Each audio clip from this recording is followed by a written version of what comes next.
Halo adik-adik, ketemu lagi di channel Kak Yuli. Seperti biasa, kakak punya 3 buah cerita nih buat kalian. Tentunya cerita-cerita dari daerah seluruh Indonesia. Nah, kali ini cerita dari kakak itu dari Kalimantan Barat, ada juga dari Sumatera Barat, dan yang terakhir dari Riau. Kisah-kisah kali ini menceritakan tentang seorang anak yang berdurhaka kepada ibunya, dan juga cerita tentang pengorbanan seorang ibu untuk anaknya. Cerita yang pertama dari Kalimantan Barat. Di sana ada sebuah batu yang konon katanya dulu adalah seorang anak perempuan yang dikutuk ibunya menjadi sebuah batu. Nah, ceritanya kalau begitu langsung saja ke video yang pertama, judulnya Batu Menangis dari Kalimantan Barat. Selamat menyaksikan.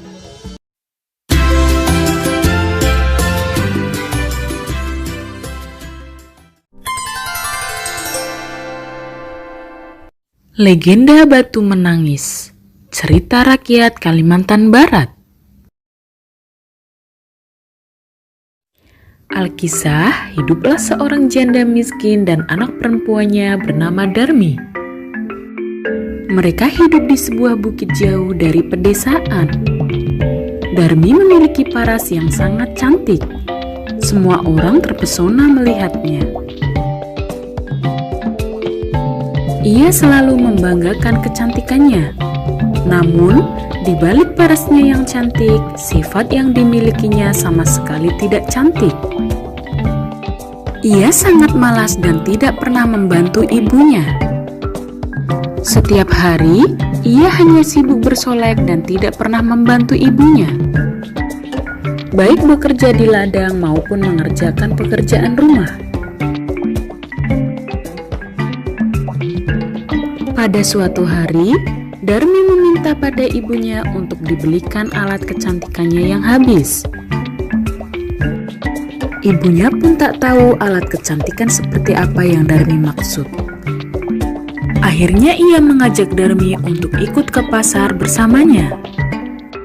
Darmi sempat menolak dengan alasan ia tidak mau kulitnya menjadi hitam karena kepanasan. Tetapi dengan terpaksa, Darmi pun mau ikut dan mengajukan syarat. Syaratnya yaitu, ibunya harus berjalan di belakang Darmi. Ia tak mau orang lain melihat ibu dan Darmi berjalan beriringan. Karena rumah mereka jauh, mereka harus berjalan jauh untuk sampai ke pasar. Darmi berjalan di depan ibunya dengan mengenakan pakaian yang sangat bagus. Sedangkan ibunya berjalan di belakang Darmi dengan pakaian yang lusuh dan kotor. Saat memasuki desa, semua orang yang melihat Darmi langsung terpesona akan kecantikannya. Banyak pemuda desa yang mengagumi kecantikannya. Namun penduduk desa dibuat heran dengan orang yang berada di belakang Darmi. Salah satu dari mereka pun bertanya, siapa orang yang berjalan di belakang Darmi? Dengan sombongnya, Darmi berkata bahwa ibunya adalah seorang pembantu. Sang ibu hanya bisa menahan diri dan menangis dalam hati. Tiap mendengar jawaban anaknya yang menyakitkan hatinya itu, sang ibu lama-kelamaan tidak dapat menahan diri lagi.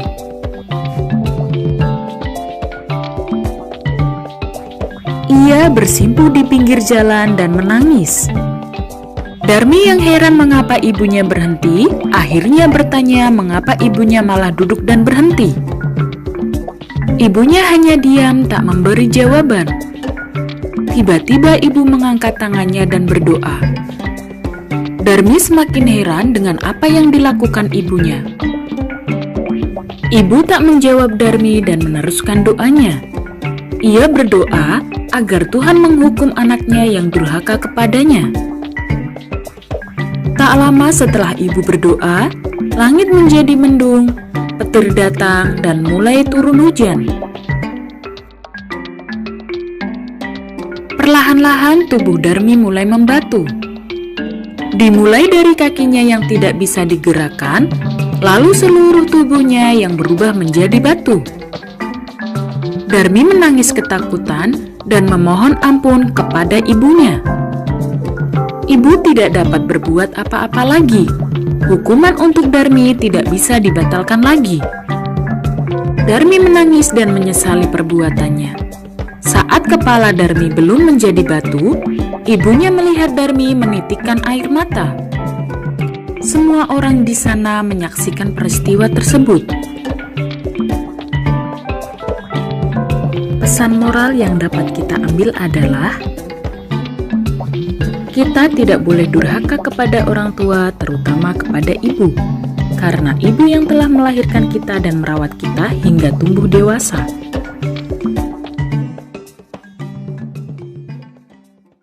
Gimana adik-adik ceritanya? Jangan sampai kalian seperti si Darmi ya, yang durhaka kepada ibunya.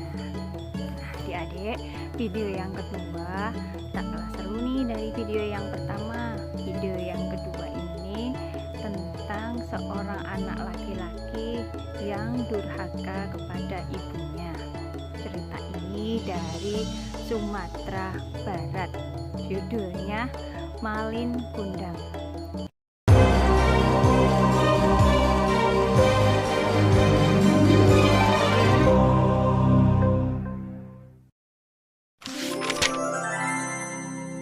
Malin Kundang.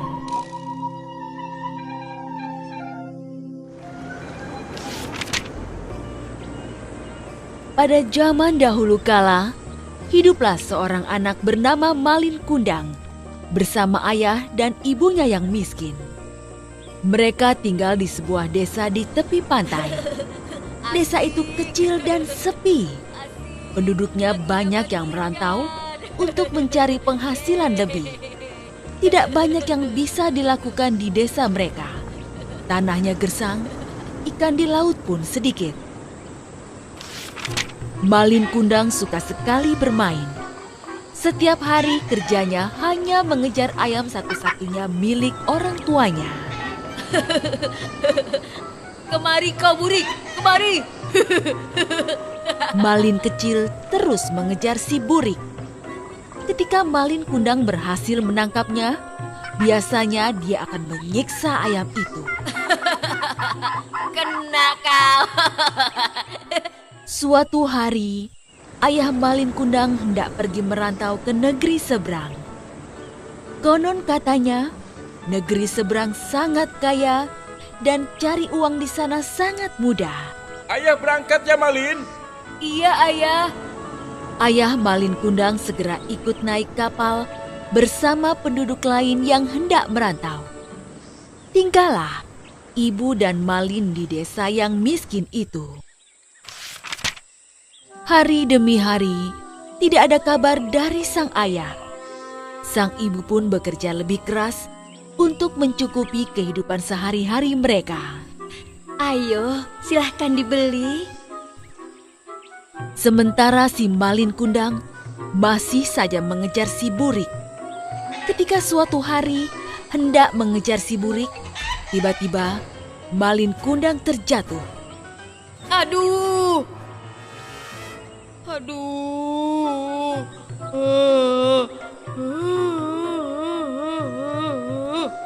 Kaki Malin Kundang tersandung batu. Dia terjatuh sangat keras. Lengannya tergores batu tajam. Lukanya cukup besar dan mengeluarkan darah. Sang ibu segera mengobati luka si Malin Kundang. Dengan penuh kasih sayang, dia merawat Malin. Luka ini pasti sembuh, namun bekas lukanya akan susah hilang.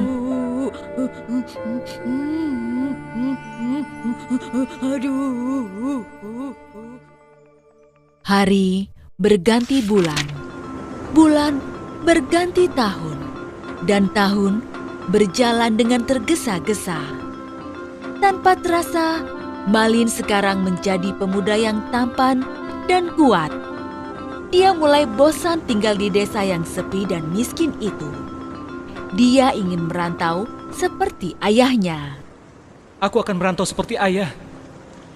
Kemudian, Malin Kundang meminta izin kepada ibunya.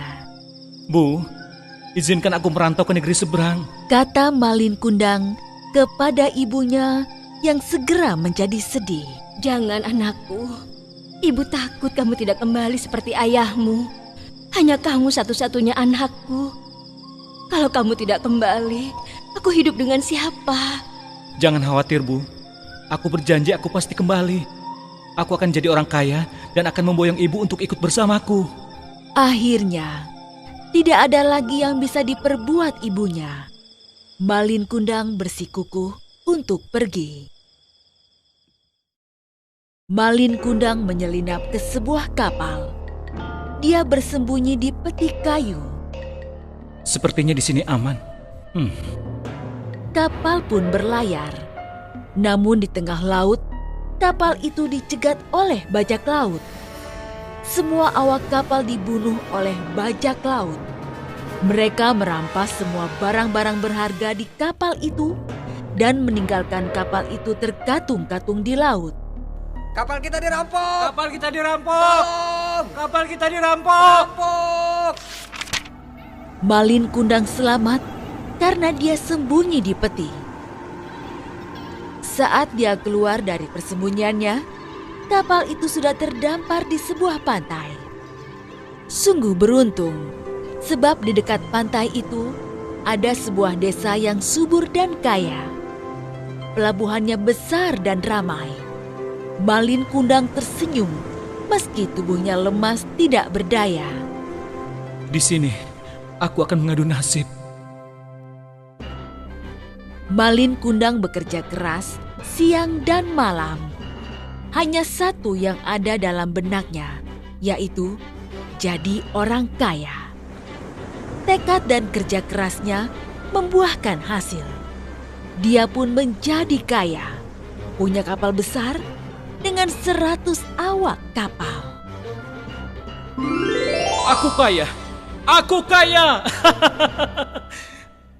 Suatu hari, Malin Kundang mengajak istrinya berlayar dengan kapal mewahnya. Mereka berlabuh di pelabuhan desa kampung halaman Malin Kundang. Berita tentang suksesnya Malin Kundang pun terdengar sampai ke telinga ibunya. Apakah itu kapal si Malin anakku? Dengan hati riang, ibu yang sudah renta itu terseok-seok berjalan ke pelabuhan. Dia memang Malin Kundang. Aku yakin. Batin ibunya saat melihat Malin turun dari kapal bersama istrinya. Malin, Malin, kamu pulang, Nak. Istri Malin Kundang heran dengan seorang ibu tua yang berlari ke arah mereka sambil berteriak-teriak. Pakaiannya compang-camping, wajahnya renta dan lusuh. Siapa dia, Kanda? Apa benar dia ibumu? Malin Kundang gelisah. Dia tidak mau istrinya tahu kalau Malin Kundang berasal dari keluarga miskin. Entahlah, Dinda. Mungkin hanya pengemis tua yang mau minta sedekah. Ibu tua itu mendengar perkataan Malin Kundang dan berubah sedih. Masa kamu tidak mengenalku, wahai anakku? Aku ini ibumu yang membesarkanmu. Malin Kundang menjadi marah. Ibuku sudah lama mati. Jangan mengaku-ngaku, wahai pengemis tua. Sang ibu menangis terseduh. Aku yakin kamulah Malin anakku. Lihatlah bekas luka di lenganmu. Hanya Malin Kundang anakku yang punya bekas luka itu. Malin Kundang makin marah. Dia menyuruh pengawalnya untuk mengusir ibu yang semakin terseduh-seduh. Ya Tuhan, jika memang dia benar anakku Malin Kundang, kukutuk dia jadi batu. Seketika Petir menggelegar, padahal langit sedang cerah. Pelan-pelan, Malin merasakan ada hal aneh dalam tubuhnya yang semakin kaku. Oh, ada apa dengan tubuhku? Tubuhku kaku. Tidak! Malin Kundang pun menyadari jika dia sedang dikutuk. Malin bersimpuh, mencium tanah, dan segera berubah menjadi batu. Terlambat sudah baginya untuk menyesali sifat durhaka kepada ibunya.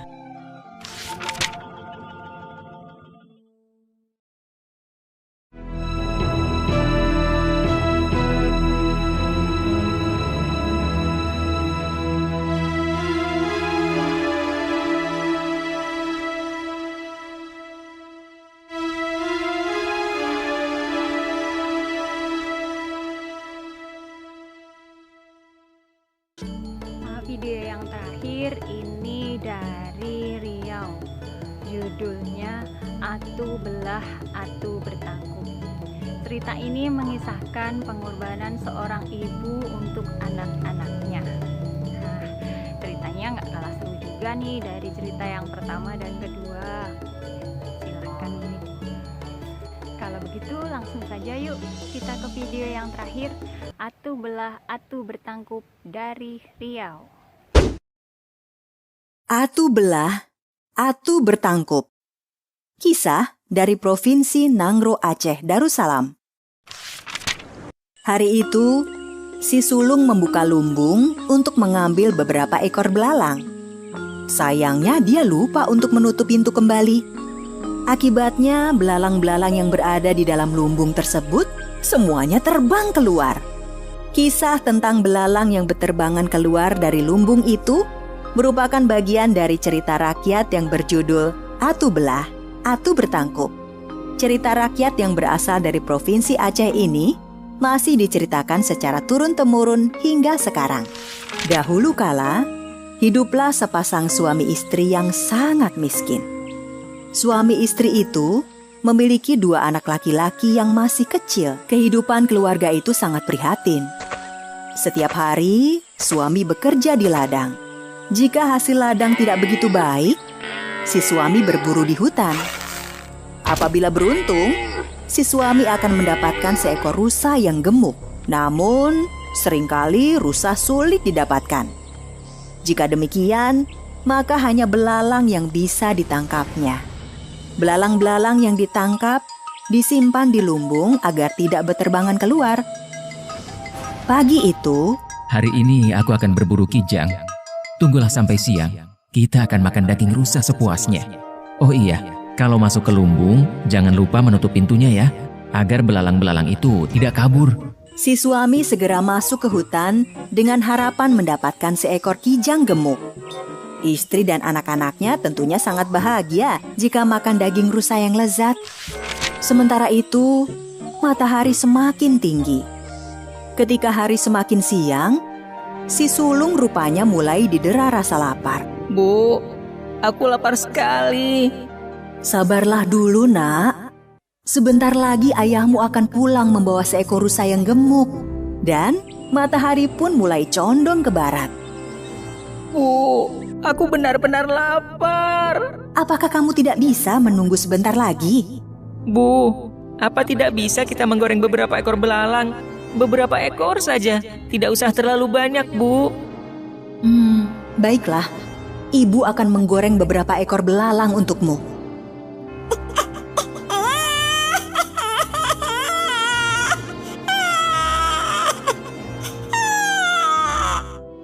Ambillah beberapa ekor belalang di lumbung. Ibu akan menyusui adikmu sebentar. Jangan lupa menutup pintu lumbung agar belalangnya tidak kabur. Si sulung pun masuk ke lumbung. Tapi si sulung lupa menutup pintu lumbung kembali. Si sulung tidak menemukan seekor belalang pun. Dia tidak mengetahui kalau semua belalang sudah terbang keluar dari lumbung melalui pintu yang terbuka. Karena tidak menemukan seekor belalang pun, sulung segera menemui ibunya. Bu, Tidak ada seekor belalang pun di dalam lumbung. Apakah kamu lupa menutup pintu lumbung? Aduh, aku benar-benar lupa, Bu. Ya, sudahlah. Jika kamu sudah tidak kuat menahan lapar, hanya ada nasi tanpa lauk. Baiklah, Bu.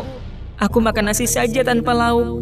Begitulah, karena tidak kuat menahan lapar, si sulung pun terpaksa memakan nasi tanpa lauk. Ketika sulung tengah makan nasi tanpa lauk, ayahnya ternyata tidak menemukan seekor hewan buruan pun. Bahkan tidak seekor belalang pun ditemuinya. Karena kelelahan, si suami pun pulang ke rumah. Bu, hari ini tidak ada seekor hewan pun yang aku temui. Bahkan juga tidak seekor belalang pun. Gorenglah beberapa belalang di lumbung untuk lauk. Tapi Bang... Tapi kenapa? Aku tadi masuk ke lumbung, tetapi lupa menutup pintunya. Apa? Sudah berapa kali aku bilang agar jangan lupa menutup pintu lumbung. Aku capek-capek mencari makan untuk kita, dan kau tidak bisa menjaga apa yang sudah aku cari. Cepat, pergi dari rumah ini. Tapi Bang... Tidak ada tapi-tapian. Cepat, pergi dari rumah ini. Sang istri yang sudah mengetahui tabiat suaminya itu tidak punya pilihan lain selain pergi dari rumah. Dengan sengaja, ia menutupi kesalahan anak sulungnya. Ibu, jangan pergi. Ibu sengaja berbohong untuk melindungiku. Sudahlah, baik-baiklah kalian di rumah. Jagalah adikmu sebaik mungkin. Sambil menangis sedih, sang istri itu pergi dari rumah dan berjalan tidak tentu arah. Hingga akhirnya dia beristirahat sambil bersandar di sebuah batu besar. Batu itu dikenal dengan nama Atu Belah dan akan menelan siapa saja yang bersedih di dekatnya. Hingga kemudian terasa bumi bergoncang. Batu besar itu terbelah dan menelan sang istri yang sedang bersedih. Sementara itu, si sulung dan bungsu sangat terkejut melihat ibu mereka ditelan batu besar. Diam-diam mereka telah mengikuti sang ibu yang berjalan tanpa arah. Ibu, maafkan aku yang telah menyusahkan ibu. Aku berjanji akan menjaga adik dan membesarkannya dengan penuh kasih sayang. Tiba-tiba, beberapa helai rambut keluar dari batu itu. Si sulung segera mengambil helai rambut itu dan menyimpannya. Selamat tinggal, Ibu. Kami tidak akan melupakan Ibu.